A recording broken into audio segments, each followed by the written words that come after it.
Oh, this heat. I am not doing it easy, I won't lie.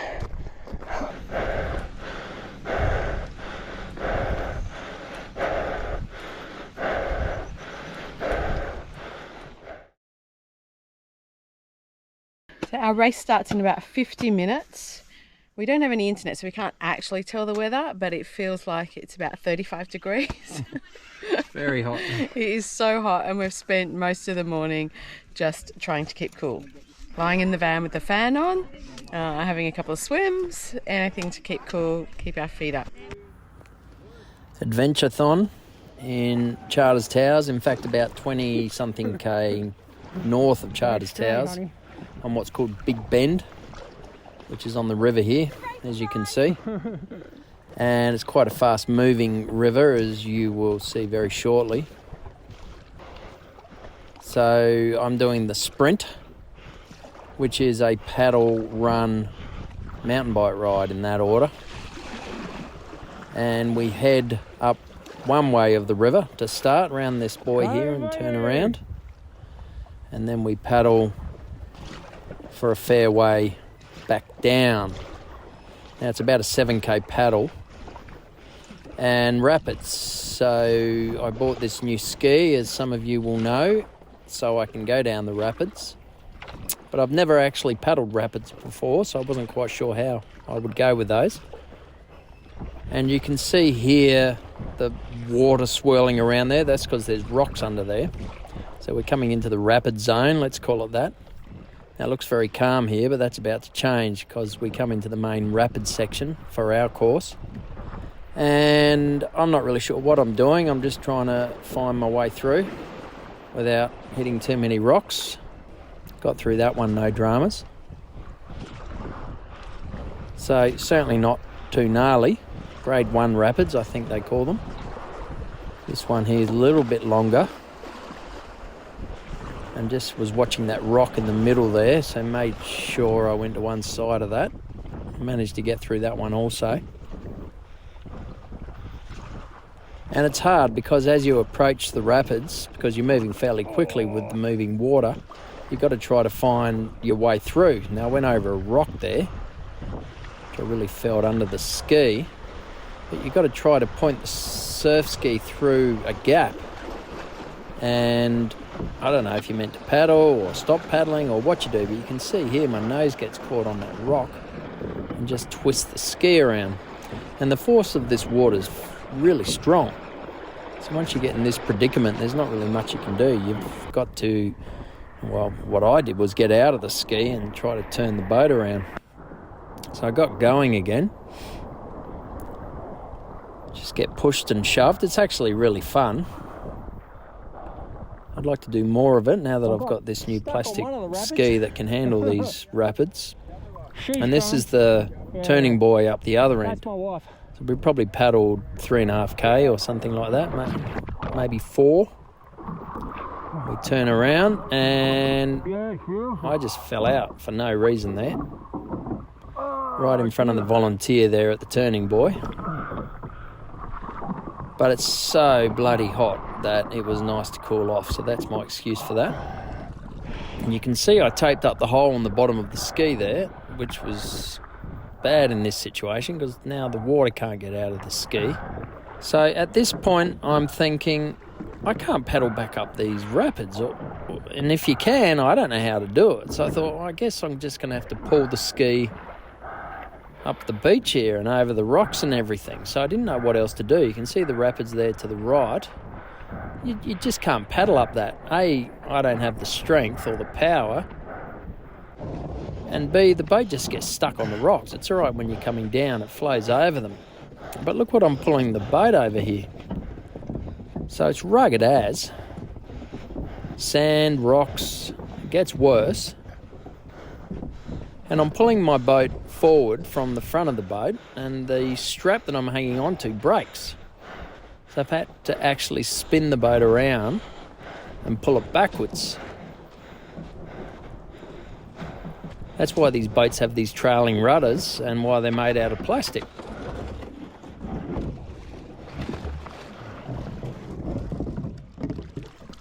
So this little pool here, I just wanted to get to the other side. So I thought, well, I'll just jump in and paddle. It's probably only like 20 metres.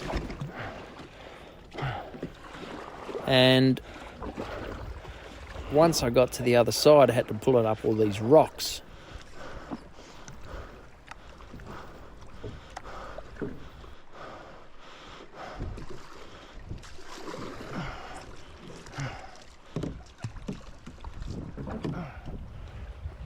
So this is where I needed to get the boat out. In fact, I'm attempting to go up a bit of a rapid here, and Amanda's to my left-hand side, so she's coming down. So I'm talking to her, and I am wondering how the hell is she going to get her ski back up this. I'm struggling. Hey. You needed to be really strong for it. Amanda is strong, but this is a different sort of strength. Righty here. These skis weigh 20 kilos, so they're no lightweight. So you just got to muscle it. You got to kind of lift it and push it and pull it and just do what you can to move forward. Have you fallen in? So at this point, I'm thinking I've got to go back to the land. I can't continue trying to go up this rapid in the water. It's just pointless. The rocks were really slippery, all covered in moss. So every time you took a step, you just slipped. In this case, I slipped over, I fell, just because you can't find your footing. And this is all part of the adventure. It is Adventurethon. And I actually did really enjoy this race. It's certainly not for the faint-hearted. So if this doesn't look like your style, well, this probably isn't the race for you. But if you want to really challenge yourself, come and give this a crack. So look what I'm pulling the boat over here. It's hard enough to walk over, never mind pulling 20 kilos behind you. You can see now I'm hanging onto the boat and pulling it backwards. And I think I've forgotten that the GoPro's on. It's just sort of hanging around my neck. So this GoPro, you bite on it. It's got this bracket that you actually put in your mouth and bite. So it points forward. And when I'm not using it, it just hangs around my neck. So I often forget that I've turned the GoPro on or off or whatever. Anyway, I got through that and back to the start area. So this paddle took me 50-something minutes to go 7 kilometres or whatever it is. So it was very slow going. I reckon just pulling it over the rocks and rapids and sand and everything probably took best part of 20 minutes. One down, 2 to go. Yep. Amanda's not that far behind me. Ah, good. She might have caught you on the uphill, eh? So that was my first DNF. The paddle was really hard. Well, when we got down to the rapids, I couldn't actually lift my boat up on my own and I needed help with that. And it was coming back up the rapids? Coming back up the rapids. Yep. Going down was fun, but coming back up, I just couldn't get up. You had to go on the sand and I just, on the rocks on the side, and I couldn't lift my boat, so I got help from someone and then came up, and it was kind of at that point I was like, I'm going to pull out. But then I thought they've spent so much time over the last couple of days, our friends marking the course, and we've seen how much work they've put into it, so I at least have to do the run. So I started doing the run, and the third time, I thought it was going to be fairly flattish, but it was very rugged. There was lots of parts where I didn't really know where I was going. Some of the ribbons had been pulled down. And the third time we went down the hill off the main course, I was like, I'm done. I almost cried, and I was just like, I'm done. So I came back in and called it quits.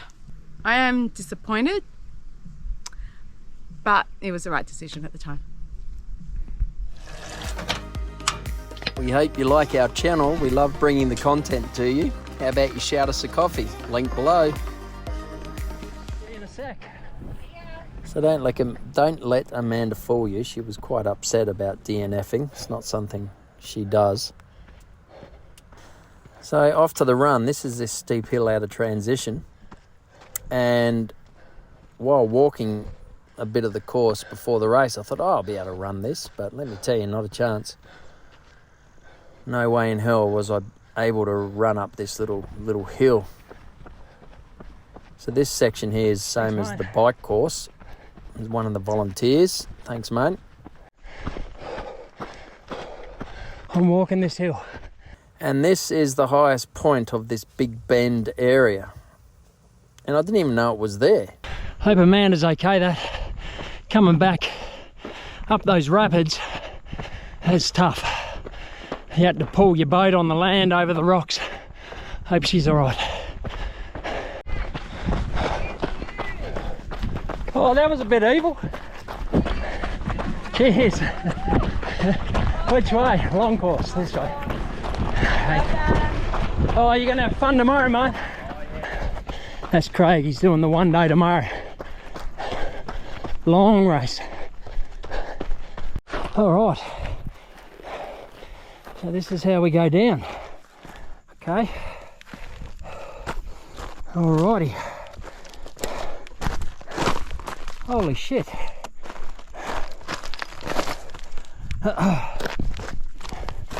Was not expecting that.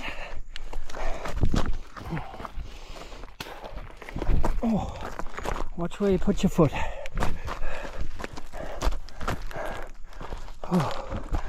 Oh, this heat. I am not doing it easy, I won't lie. Ah, over here. I've gone off course. Keep your eye open for the pink ribbons. There it is. Oh, and there's the next one down there. I put my calf sleeves on to save my calves, but actually stop ripping my legs to pieces probably. And again, as I said earlier, I did enjoy it. It was really, really challenging. And I think the fact that I don't consider myself very fit at the moment took the pressure off myself a bit. And I was happy just to go through the course and do the event. And it's a rugged, rugged race. Oh, it's pretty cool. I am enjoying it. This is the Burdekin River. When it floods, obviously all this is underwater. Oh, deja vu to that that beach run I did. The ultra. Holy dooly. But when it's normal flow, which I guess it is now, this just remains as sand. And if you've ever tried running in this, it's bloody hard work. So I walked the sand areas. I just couldn't run it. I put my run vest on, carried about 1.2 litres of infinite nutrition and water. So I knew I'd be out there a while, but to be honest, I didn't know it was going to be quite this hard to run.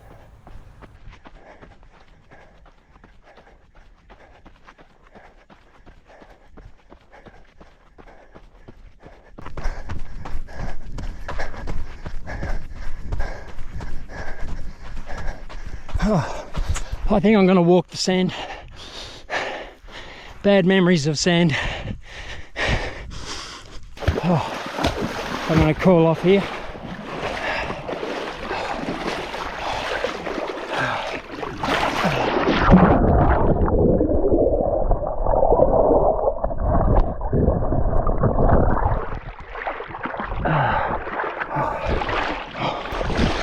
So I think I pulled the boat through this very section.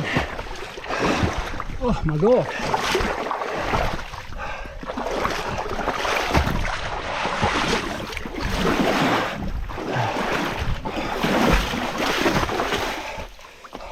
So I encourage people to get out of their comfort zone, and I really was here.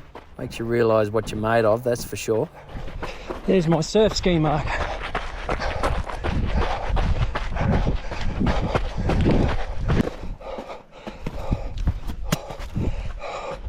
Oh, much easier than not pulling a surf ski behind you. I don't mind tough events as long as they're not too long, and I think this race took me just under 2.5 hours, so good time wise for me. I like races up to 2.5, 3 hours. And looking at the footage now, as I do the voiceover, it was a really good course. I did enjoy it, and I'm really happy that I completed it. And back over the rocks and boulders, we're heading up out of the riverbed again. You're on course and going well. Yeah, so far so good.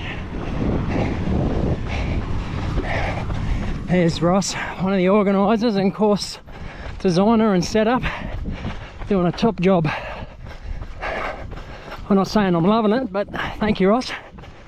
It looks like we're going down the river again.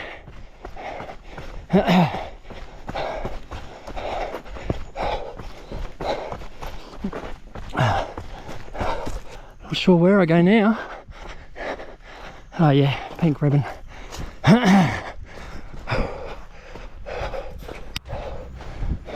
So this area is used a lot by four-wheel drives, and you would think staying in the tracks of the four-wheel drives would be harder underfoot, but it's not. Oh shit. Didn't matter where you stood, it was just hard. Just look down. And this section coming out was just so steep. I wouldn't let it break me. I stayed positive. Just burns your legs.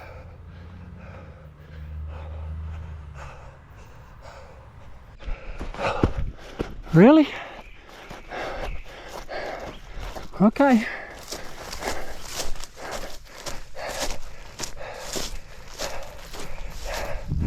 Is it here? No. Must be up here. Yeah. Someone's turned that sign around. I'm going to turn it back. You can see the pink ribbon up there.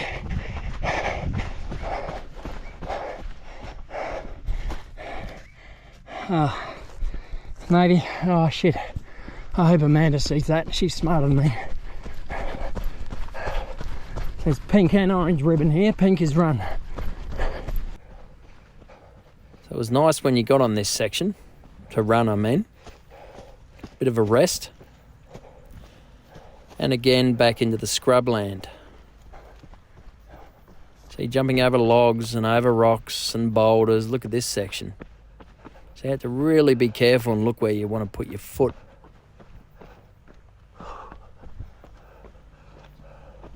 Now this section coming up, I actually stood here for a while. This is like a little mini cliff. And I'm thinking, is this where we got to go? I'm looking either side thinking, am I missing a ribbon or something? But after a while I realised, nah, this is it. We got to go up here. So where I've never paddled down rapids before, I've never rock climbed either. So this took me a while to work out how to get up that. And I did.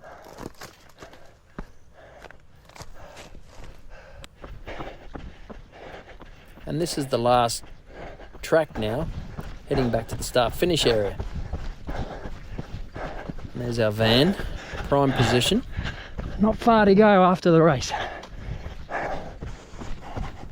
So interestingly, now we have to ride. So unlike triathlon, the ride is last. And back up this steep little hill that I just ran up out of transition for the start of the run. And we did a race recce showing me ride this little hill, but I'm that exhausted by this point, no way. You're pushing through soft sand here. And when I finally got to the bottom of this steep hill, it was just like, nah, it's just not going to happen. I just wouldn't have had the strength or energy to do it.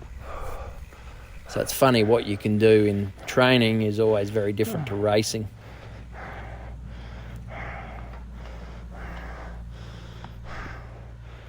Now the bike is 3 5-kilometre loops, predominantly on this trail, this track, four-wheel drive track, I guess you could call it, but it's still pretty rugged. A lot of divots and a lot of rock. You can see on the side there where four-wheel drives have obviously driven through when it was raining. So lots of varied terrain. This section I really enjoy. This is probably one of the fastest sections. Almost enough momentum to get up the other side if you didn't touch your brakes.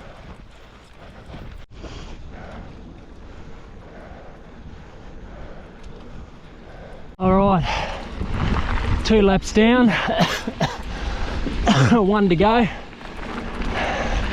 Not feeling too bad. I'm starting to get pretty tired. So 2 hours 13 in. Haven't seen Amanda all day.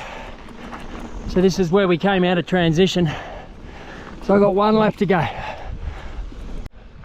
I was kind of going through a couple of gears. One gear was just a little bit too hard to push through the sand, and the other one a little bit too easy. So I was kind of stuck between 2 gears for a lot of it. And a bit more of a rocky section here, which is fine. But some sweet little downhills and into little uphills. Had a bit of everything. It was a really fun course. I'd have to say the mountain bike was my favourite part of the race for sure. I felt fairly good on the bike considering what I'd already done. I took heaps of nutrition on this race because I knew I'd need it, and I took that throughout the race, so that kept my energy up. Really sandy corner here. I near slid out on one of the laps.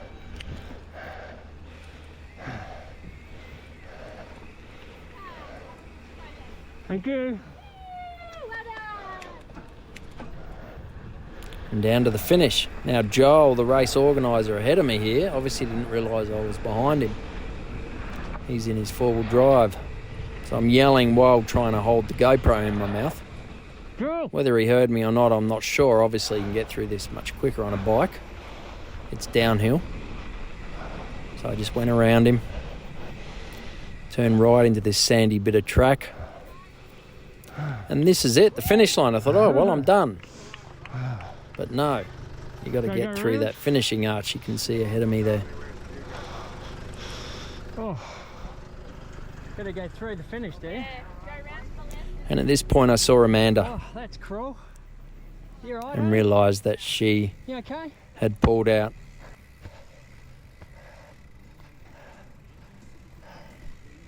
So she did the run, but didn't get to the bike.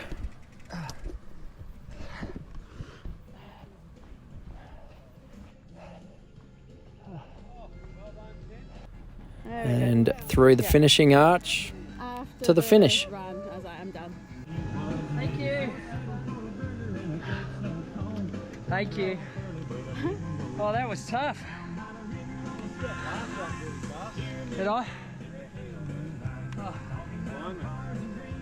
Oh man, that was good though. That run, that's just...